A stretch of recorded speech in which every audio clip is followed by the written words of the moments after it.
BTC দখলৰ বাবে আগ্ৰহী বিজেপি মুখত মিত্ৰতা থাকিলেও ভিতৰি প্ৰায় মিত্ৰতা ভংগৰ দিশে বিজেপি ইউপিপিএলৰ কাৰণ কথাষাৰ এনেই কোৱা নাই বিটিসিৰ নিৰ্বাচন সন্দৰ্ভত বিজেপিৰ ৰাজ্যিক সভাপতি দিলীপ শইকীয়াই 40টা সমষ্টিতে বিজেপিয়ে প্ৰতিদ্বন্দ্বিতা কৰাৰ ইংগিত দিলে বিটিসিত মিত্ৰ দলৰ মাজতে চলিব নিৰ্বাচনী যুঁজলৈ সাজু সভাপতি দিলীপ শইকীয়াৰ নেতৃত্বত বিজেপি 40টা সমষ্টিতে নিৰ্বাচন খেলিব বিজেপিয়ে বিটিসি নিৰ্বাচনৰ কাৰণে আমাৰ প্ৰস্তুতি আৰু পৰিকল্পনা বৈঠক আমি আয়োজন কৰিছোঁ আমাৰ 40টা বিটিএডি সমষ্টিৰ নিৰ্বাচনৰ বাবে আমি যিসকল পৰ্যবেক্ষক নিযুক্ত কৰিছিলোঁ তাৰ ভিতৰত 2টা সমষ্টি আমি বাহিৰত ৰাখিছিলোঁ কিন্তু আজি আটাইকেইটা সমষ্টিৰ পৰাই মণ্ডল সভাপতি সমন্বিতে তত্ত্বাৱধায়কসকল আমাৰ জিলাৰ সভাপতিসকল দায়িত্বপ্ৰাপ্ত অভিভাৱক যিসকল মন্ত্ৰী আমাৰ সংগঠনৰ বৰিষ্ঠ যিসকল কাৰ্যকৰ্তা মৰ্চাসমূহৰ কাৰ্যকৰ্তা MCLA EM সকলোৱে আজি এই বৈঠকত অংশগ্ৰহণ কৰিছে বিটিসি নিৰ্বাচন সন্দৰ্ভত ইখনৰ পাছত সিখনকৈ বৈঠকত মিলিত ৰাজ্যিক বিজেপিৰ নেতৃত্ব বৈঠকৰ সমান্তৰালভাৱে বিটিসিত শক্তি প্ৰদৰ্শনৰ বাবে পাতিছে বিশাল প্ৰচাৰ সভা বৃহস্পতিবাৰে বাজপেয়ী ভৱনত বিটিসি নিৰ্বাচন সন্দৰ্ভত গুৰুত্বপূৰ্ণ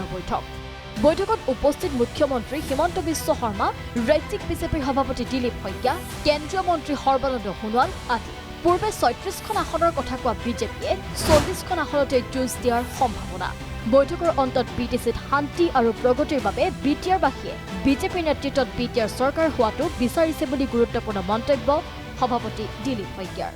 বিটিআৰত বসবাস কৰা 35 লক্ষ জনতাৰ স্বাৰ্থত আৰু বিটিআৰত স্থায়ী শান্তি আৰু বিটিআৰত থকা 26টা জনগোষ্ঠীৰ মাজত সমন্বয় একতা সদ্ভাৱ আৰু শক্তিশালীভাৱে বিটিআৰত স্থায়ী শান্তি প্ৰতিষ্ঠাৰ কাৰণে আৰু এক অগ্ৰগামী প্ৰগতিশীল বিটিআৰ নিৰ্মাণ কৰাৰ বাবে আমি এই নিৰ্বাচনত প্ৰতিদ্বন্দ্বিতা কৰিব লাগে বিটিসিৰ 40খন আসনত যুঁজ দিব পৰাকৈ সাংগঠনিক শক্তি বৃদ্ধিৰ লক্ষ্যৰে পৰিকল্পনা যুগুত কৰিছে বিজেপিয়ে নিৰ্বাচনী প্ৰচাৰ অভিযান চলাবলৈ বিটিআৰৰ সমষ্টিয়ে যাব মুখ্যমন্ত্ৰী কেন্দ্ৰীয় মন্ত্ৰী সৰ্বানন্দ সোণোৱাল দিলীপ শইকীয়া মাননীয় মুখ্যমন্ত্ৰী ডাঙৰীয়াই প্ৰতিটো সমষ্টিত যাব আমিও যাম মাননীয় প্ৰাক্তন মুখ্যমন্ত্ৰী সোণোৱাল ডাঙৰীয়াও যাব আমাৰ জ্যেষ্ঠ নেতা মন্ত্ৰীসকল যাব গতিকে প্ৰতিটো সমষ্টিত আমি দলৰ ভেটি মজবুত কৰাৰ কাৰণে আৰু কাৰো প্ৰতি শত্ৰুতা প্ৰদৰ্শন নকৰাকৈ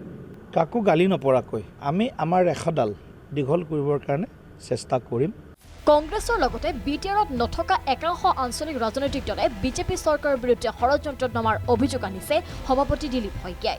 মুখ্যমন্ত্ৰীৰ পৰা সভাপতি দিলীপ শইকীয়ালৈকে বিজেপিৰ নেতাৰ ভাষ্য শুনিলে এটা কথা স্পষ্ট যে প্ৰমোদ বড়োৰ সৈতে মিত্ৰতা নাথাকিব বিজেপিৰ ভুৱন চেতিয়াৰ ৰিপৰ্ট প্ৰাগ নিউজ